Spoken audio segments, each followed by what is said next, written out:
திரும்பவும் 2 மண்டையோடு ஜெயிச்சிட்டியா? ஐயோ, நீயும் எங்க கூட சேர்ந்துக்கிறியா? ஒரு தடவையாவது நாங்க சொல்றத கேளுப்பா. போயில நம்மளோட ஒழுக்கம் பண்பு தான் நம்மளை உயர்ந்த நிலைமைக்கு கொண்டு வரும். சூழ்நிலைகள் எப்படி இருந்தாலும் சரி, நம்மளை நம்ம மாத்திக்க கூடாது. இந்த சென்டென்ஸை கொஞ்சம் டிரான்ஸ்லேட் பண்ணி சொல்லு பார்க்கலாம்.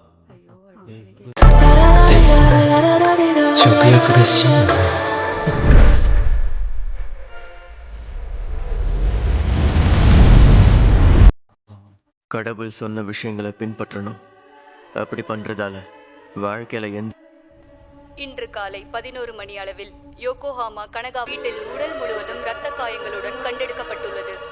கனகாவா போல் கிட்டத்தட்ட ஒரு பெண்ணை கொன்ற வழக்கில் போலீசாரால் தேடப்பட்ட குற்றவாளி நவோகி குபுஜி என்ற 35